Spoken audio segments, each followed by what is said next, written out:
Hey guys, it's Chantel and welcome back. Now today I wanted to try to do a 5-star prediction video. Now I've seen these kind of like floating around and I always think it's interesting to see which books people think are going to be their 5 stars. So I thought what I would do is I went onto my TBR cart and I picked 5 books that I really think will be 5 stars, or really close anyway. Because what I've noticed is when I'm picking my TBRs each month, for whatever reason, and it makes no sense, I kind of like shy away from the books that I'm most excited to read. I think because I think, well, I want to use my TBR cart and my prompts to read books that, you know, will push me out of my comfort zone.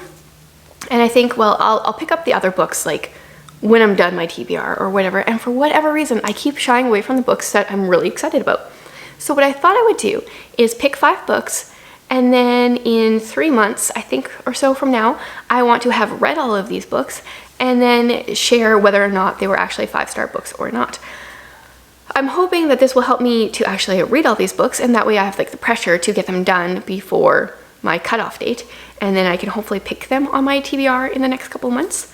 So yeah, let's just get right into them. We're gonna start off with a middle grade book. This is a middle grade book that I have heard nothing but amazing things about, and that is Until Tomorrow, Mr. Marsworth. Now, I don't like to go into my books with a ton of information already, but I know this kind of follows a girl who moves to a new town, and I think she has a paper route, and she starts corresponding with this old man who is a veteran. I don't know if this set takes place during the Vietnam War or if he fought in, it's in 1968. Yeah, so I've heard really good things about their friendship, and I feel like this will probably be a 5-star book. Also, like, the problem here is when I go into a book thinking it's going to be a 5-star book, I feel like so often I'm disappointed.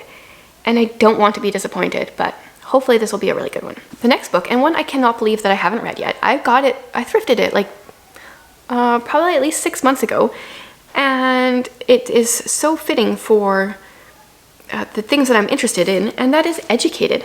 I have heard so many good things about this book. This book is written by a woman who I believe was Mormon, and she had never like gone to a school, or her family didn't believe in doctors, like a very extreme world. And I think it's just like her story. As a homeschool mom, I'm just very interested in this story because we homeschool, but my goal is not to shelter my children. That's not why we homeschool. Yeah, so I'm really excited about this one. Next up, another one that I haven't heard anything bad about, which is generally why these books are on this list, honestly. That is A Gentleman in Moscow. Now, I kind of wish I would have read this at the beginning of like spring when things were shutting down and everyone was kind of locked in their houses anyway, because I feel like that would be more fitting. So in this, we follow a man who, we don't really follow him anywhere because he's on house arrest in a hotel, I believe. I don't even know what he did or what's going on, but I have heard really good things about this book. So I want to get to this one really soon. This next one I'm super excited about because it is set in South Africa.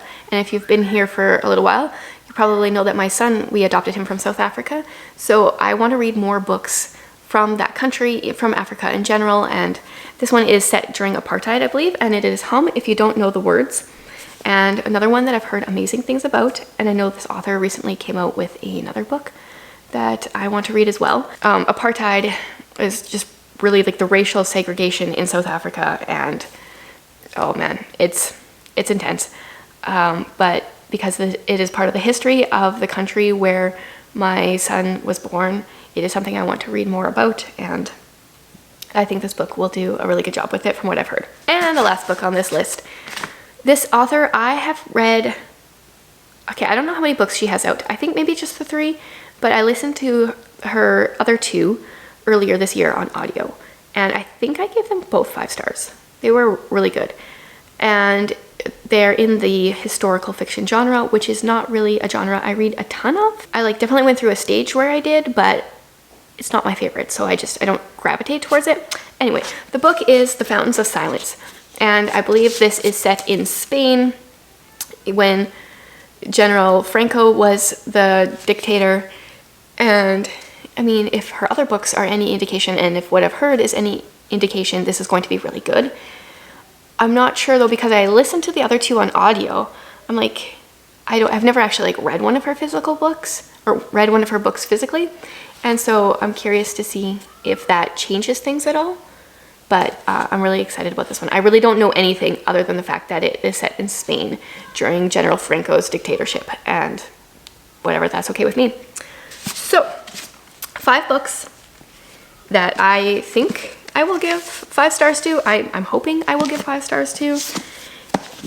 And yeah, if you've read any of these 5, let me know in the comments below. Let me know maybe, I don't know which one I should start with. Kind of depends on my TBR and what prompts come up, if I can get these managed, if I can manage to fit them in there, I guess. But yeah, I'm really excited about all these, and I've kind of just been putting them off for whatever reason, I don't know. So hopefully this will help. So I hope you can let me know which one I should start with, and then come back in a few months and I will let you know what I thought of each of these books.